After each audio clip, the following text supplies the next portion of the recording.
Hey everyone, Dr. Frunke here with a new knife consult for you on this big mamma jamma. This is the Kizer Megatherium.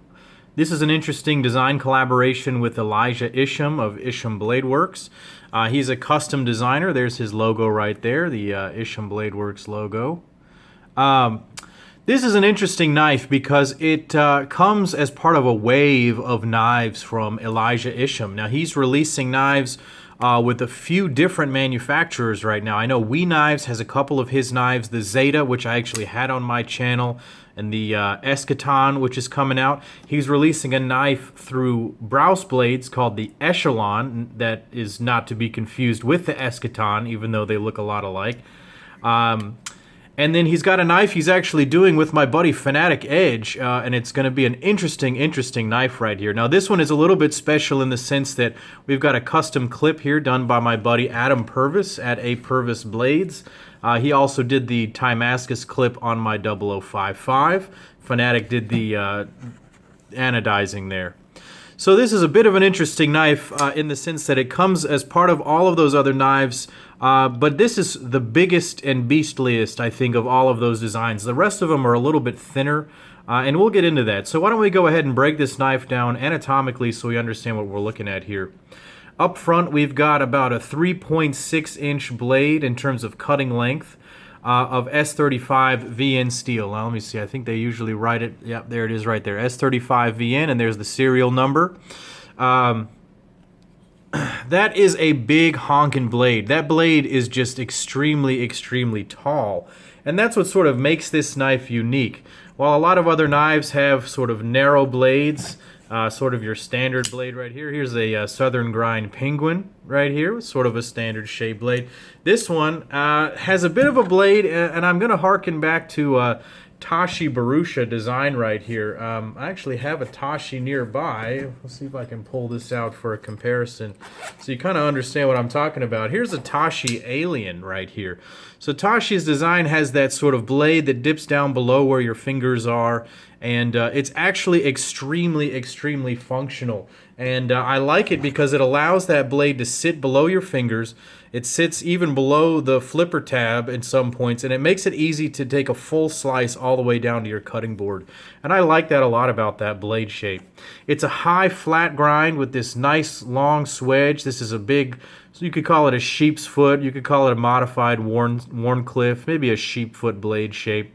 It's got this big chunk cut out of it right here. I bet that saves a lot of weight, but it also allows for multiple opening and deployment mechanisms. You can spidey flick it. You can use your thumb to open it very easily, and of course if you wanted to open it with two hands just like that for a little bit more of a discreet opening. And then moving back here, it does have a flipper tab. Now something that Elijah likes to do is to make his flipper tabs part of the overall design of the knife, and I do appreciate that he tries to do that. If you'll recall, the Zeta and this knife have some similarities in the sense that this flipper tab sticks straight up, and it really just calls for one type of pull and deployment method right there. It's really made ideally for a nice light switch, and this little ramp right here on the handle allows you to do that comfortably, so that's easy. You can do that all day. The flipper tab is well rounded, so it's not uncomfortable at any point. And the deployment is really nice. The detent is just about perfect on the knife for all of these deployment methods. You know, it's sort of a difficult balance to strike between getting the right detent for a flipper and for a spider flick, and they have done that very well. It does ride on ball bearings on the inside there, and it is very smooth. As you can see, I have been deploying it. It just kind of drops shut. It could probably drop shut a little bit more smoothly. It is a very big blade, and this has been pretty well worn in. But that's it's got a smooth closure, but it doesn't just drop like a guillotine on you. Unfortunately, this has Kizer's hardware on it. I'm really not a big fan of this pivot screw, and they use it on so many of their knives. To be perfectly honest with you, I just wish that they would come up with some different designs.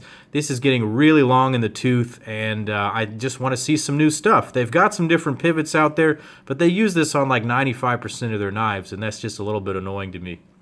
Moving back to the handles, we've got this very intricately milled piece of titanium. These are 6AL4V, so the good stuff. and they're very, very comfortably designed. I will say Elijah, even though he makes these very artistic looking pieces, he keeps ergonomics high on his list of priorities, and this knife is very comfortable. Now, you really only have one gripping position, and this is it, but it is very comfortable, and it's a very interesting thing. I'll have to rotate my hand. See how my fingers lock into that knife? You really feel like you have a positive grip between your thumb pushing down up here. There's no jimping, but there's a nice little divot right here for your finger. And it pushes your index finger into that little notch right there. And so you have an incredibly secure grip on this knife. And I do like that a lot. Milling out that finger groove also, like I showed before, allows that blade to really be used, and your fingers don't hit they do hit, but they don't hit quite as bad as on some other knives. Just a normal straight blade right here. I'll even pull out my 0392 for comparison. If I go like this, my fingers are going to hit way, way, way before, and the blade is going to touch right there. But with the Megatherium, my fingers don't hit as early, and I'm able to utilize the entire length of that blade. So this blade, I think, would do extremely well in food prep. Now, I have used it a little bit in that regard, and it did function very well. The tall blade allows for this very relatively thick stock right here to be whittled down to a very fine edge right there. I definitely praised that on the Koenig Arius review as well. Having a very tall flat grind helps a whole lot. The flat grind itself is strong, but it can sometimes leave a lot of blade material behind the edge, so it's not a good slicer. But when you have these tall blades and you can grind it up that high and make it thin behind the edge, it makes it an even better slicer. And this does function very well as a slicer. It has broken down a few boxes for me. It's cut through all kinds of tape. Paper and tape are no problem for this. Cardboard is no problem. And then it flexes into that almost kitchen knife style blade shape. There's a Japanese term for the type of blade this resembles. I'm forgetting it right now. Maybe someone can enlighten us down in the comments below. So how does this thing EDC? Well, I'm just going to say one word, poorly. It's just freaking huge. It's super wide, so when you put it in the pocket, it takes up the whole damn pocket. It's only about a ½ an inch thick, just over ½ an inch thick, and it's a heavy son of a gun. So I'm going to bust out my scale here because I think that the reported numbers are not always what the real numbers are like. This says 5.87 ounces right there. Let's make sure I'm on the right mode. Grams, regular ounces. Okay, I think that was on the wrong mode right there. So 6.44 ounces. So that's the actual weight. That's what they have online there. So that is a heavy knife. That's heavier than most of my 0392s. That's heavier than my Curtis F3 was. So pretty heavy. Now it's also pretty long. Overall, you're looking at about 8.6 inches overall. I'll bring out a couple of knives here that I think are reasonable comparisons. Here's the ZT0606. So this is still bigger than that knife. Another comparison that you may want to think about if you're looking at this knife is the Microtech Stitch. These two knives bear striking resemblances to each other, and so that's pretty interesting. I'm going to bring out a Chris Reeves knife, small Sebenza. You can see how tiny that is. This knife really dwarfs that small Sebenza. I'll bring out a Benchmade 710, also a common knife right there. People may recognize that. That's a long knife. They're very similar in overall profile. The 710 is just a little bit longer in the blade length right there. I'll bring out that Koenig Arius for a comparison. Tall, flat grinds on both of these knives. That knife has a longer handle as well. So Elijah's done an interesting job in designing this blade so that it fits compactly in the handle right there. There's that Southern Grind Penguin right there. I'll bring out my 0392 BRN GLD. And then last but not least, let's bring out that 0055 again, a 3.75 inch blade on this.